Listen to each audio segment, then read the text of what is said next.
Hey, I'm Sam, and we are here in Toronto's deepest East End check-in with Harrison. He's got an incredibly sweet home studio setup, so we're gonna chill, talk about sample-based records, and we're gonna talk about Moscow. We met at the JUNO nominee press conference, and I think I kind of joked with you about the fact that you were presumably the first JUNO nominee whose kind of introduction was like, started on SoundCloud. Yeah. Like, that's not a thing that they say a lot about, like Katie Lang and you know, Leonard Cohen or whatever, but it's like, this is increasingly going to be the way that people are sort of experiencing music, discovering the kind of music they want to make. But what I didn't realize as well is that you had taught yourself music theory by watching, you know, YouTube tutorials and torrenting, you know, university lectures. Yeah, that's the move. That's so what was that process where you're like, I'm going to just torrent a bunch of lectures and get deep in music theory? Well, it actually started with playing The Sims. I was playing The Sims. Okay, yeah, as like, most great musical discoveries do. I spent like I don't know, I wasn't even depressed or anything. I was just like, fuck, I'm going to play The Sims for 2 days straight. So I was in my room, just playing The Sims, and like I was like, oh, I want my guy to be really good at the piano. It was like, oh, they got skills, right? It's like the person just like gets. It's like, hey, your piano skill increased or your cooking skill increased, right? And like, how can I not apply this to real life? It's just the person does it a certain amount of times and gets better at it. Yeah. And like, why don't I just do that with music? Yeah, like, wait, it's actually it's like a metaphor for real life. Yeah, right? Exactly. So I got like really stoked for some reason. And I'm like, okay, I'll just watch piano tutorials for like a year. And I like practiced 4 hours a day for a year. But like straight, like every day. And then... how much did your Sims life suffer though? Because you were focusing on your own. It's a little selfish is sort of what I'm saying. Dead, man. That sucks, man. I built a pool and, you know... You killed a man for your career. Yeah, exactly. To cut the ladder. And like when I was like signed to the label, it's like, we're not paying for your sample clearance. Right. It's like, okay, I guess I'll just learn how to like really like songwrite. And like I know out of necessity. I know to songwrite, but not like well. You know I knew there was like a beginning and a middle and an end, but I didn't know anything else beside that. Was there like a moment where you were really like, I'm going to dig in and get more serious about this side of my craft that wasn't just financially motivated and Last Gang telling you to like, you weren't going to pay for your samples? I was, I think I heard, it was the John Coltrane version of My Favorite Things. And like, it's just like a, you know, like a 14-minute jazz piece. But I was like, whoa, this is fucking made you fall over. Yeah, I was like, this is nuts. Yeah, and it's like, okay, I can't be John Coltrane, but I can try my best to like, you know, learn a few chords. Yeah. Have you returned to video games now that you like know how to play piano again? Oh hell no! I just built that PC, man. Oh shit! $1,600 PC. But not for gaming? It's only for gaming. Oh, so this is the gaming rig, and like this is the music. This is my Mac for that trash. Yeah. Is your gaming rig better than your music computer? Hell yeah, it is. Sweet, man. You've talked about wanting to kind of score a video game being one of the goals that you had. Oh, hell yeah. And you've sort of accomplished that with Loud on Planet X. Yeah. But do you want to keep moving in that direction? Like, do you hope to do like another kind of big video game release? Yeah, man. I love making music for like my projects and stuff for myself, of course. But I mean, like, way in the future, I want that to be my thing. Like, scoring media. Yeah. Is this one of the goals that you keep on your phone? Because I read that you just have a list of goals that you're kind of checking off. I got a few, yeah. So what else is, I mean, because you've accomplished a lot of those, right? Yeah. Like, it's been a pretty wild year for you. It's been pretty good, yeah. So what's been the biggest one that you were satisfied to check off on the phone, and what have you added in the last year? Like, now that video games kind of sort off the list, like, well, the one I had since 2014 was like release an album with a label. Yeah. So that was nice to be like, ding. Yeah. Ding. So the context of these interviews, you know, has always been trying to come up with sort of the top 5 crucial records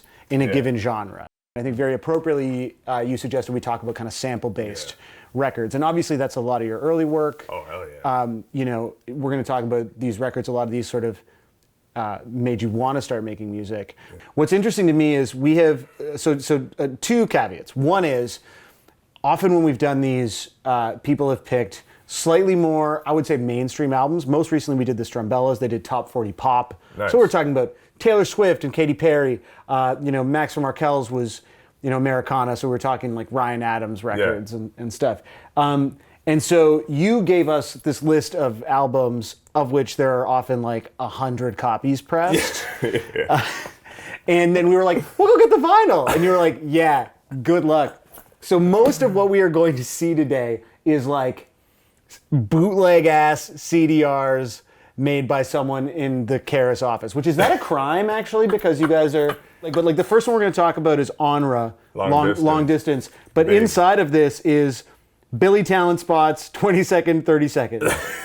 So if I saw this in a store, I'd be like, hell yeah. Yeah. The first song I heard off this album was called High Hopes, which sampled SOS band High Hopes. And he got a singer on it. Onra got a singer on it to like do the chorus, but also make this R&B style thing. And I was like blown away. I was like, this is the craziest fucking thing I've ever heard. I was like this is like, and he called it future funk, right? Yeah. In 2010, which future funk, I don't know, the genre itself, I guess, or subgenre rather, has really changed over the years. So yeah, like this album basically was the reason.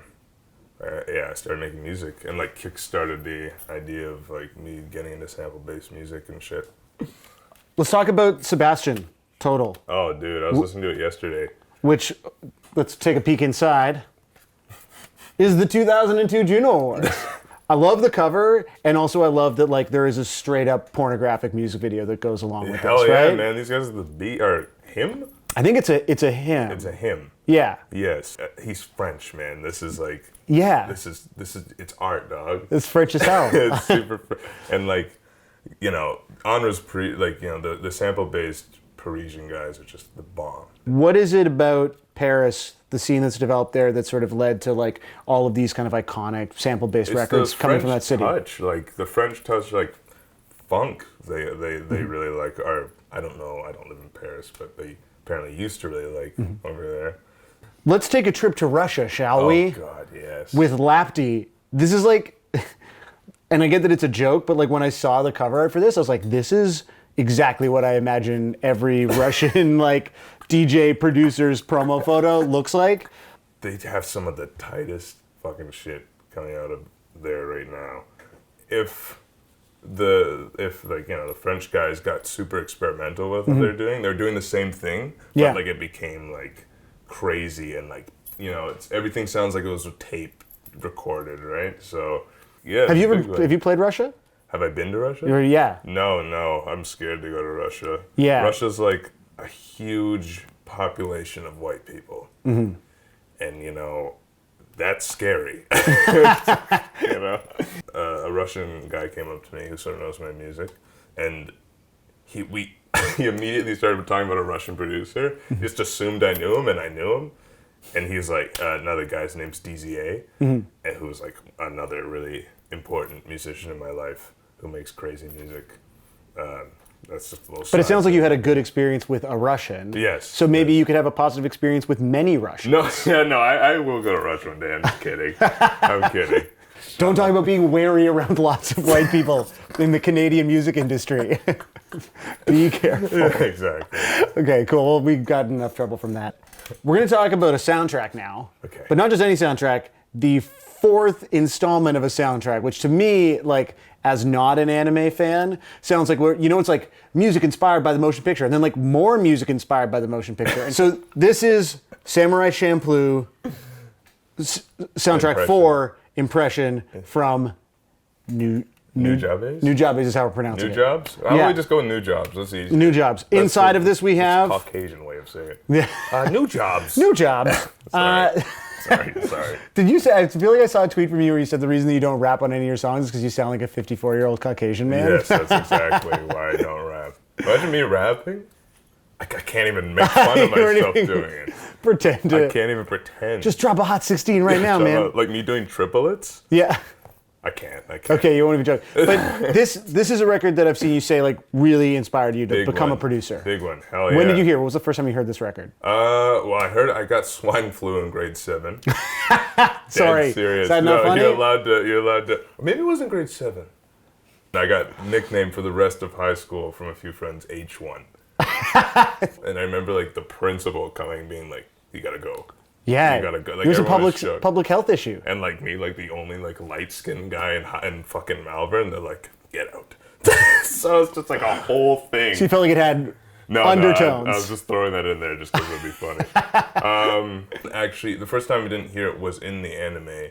It was in a tutorial on how to do a butterfly twist, which is a acrobatic move. It's like a free running move. Are you good at parkour? No. Oh, no, but you were just watching videos. videos. It was grade 7. Everyone wanted to be good at parkour in grade 7. You serious? We were all like jumping and shit. Yeah. We had our track. Grade 7 was a big year for parkour. Yeah, it was a big year. Sorry, before we get into this, I love that, like, in my mind, like, we're, like, sort of the same age, even though I'm literally a decade older than you. And I'm realizing it where every time you describe the way you've discovered music, you're like, so what came up in next on YouTube? And you're like, I was watching a parkour tutorial on YouTube. And I was like, oh, right, man. Funny? Yeah. Times have changed. I actually found Neon Indian, funny story, from tech decking videos.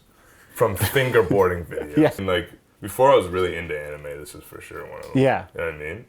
Like, before I was like, anime, and body pillows, and like shit like that is like. Do you have a body pillow? No, I don't. Okay, so this last one, unfortunately, does not have like a Juno's 2009 inside of it, because we literally got the vinyl because they made more than 100 copies of it, and it's Discovery, the second Daft Punk record. Yeah. So Daft Punk have a lot of great records, so what is it about Discovery? Another French group. More Parisians, man. Yeah, man, just killing it. But yeah, resampling, like playing a chord progression, then taking it and chopping it into pieces, and like doing the sort of like repeat thing that, you know, a lot of the French guys would do, is a big part of what I like to do. To make a lot of shit sound sampled. You know, sometimes I resample full songs of mine, like that have already, you know, have drums and shit. But yeah, they did a really good job with that technique. I don't know, man. And yeah, these guys are tight. It goes deep. It goes very deep. Yeah. It goes very deep. Awesome, man. Dude, thanks so much for your time. It was really fun chatting about this stuff. Sick. Yeah. I'm into it, man. Cool. Well, I hope everyone checks out these albums. And it's all important. These bootlegs. What's the intersection that the gas station is at? Oh. Vic Park and Kingston, I think. Yeah, Vic Park and Girard. Vic Park and Kingston, they got all of the rare, like, Russian records that you need. So, hit it up. Yeah, man. Awesome. Yo, thanks, guys. Thanks, man. Nice. Sweet. It's a wrap. Talking about plants. The only plants I have in my house are succulents. Is that the word? Yeah, because I can't. Succulents. What? Why would they think of such a thick word for a plant? Like, you can't get any thicker than succulent. Come on. It's going on my list. That's something like you say in someone's ear and you just yell, you know, like something you really don't like. Like, how are you? Get right up in there. You've got the head. Succulent. My parents are in Etobicoke, and it's like, you're just like, okay, if I'm outside of downtown, I should be able to park anywhere. Yeah, I should be able to drive on a fucking curb. Yeah, I should be parked right there in the middle of that puddle. And instead, like, you're like, oh, it took me 30 seconds to find parking here, but I was like, what? Fuck. I was furious. Like, when you saw me, or when you dog, I was like, I looked at you, you're like, hey, what's going on? I'm like walking my dog. Yeah, He's no. like, just like, yes. So mad.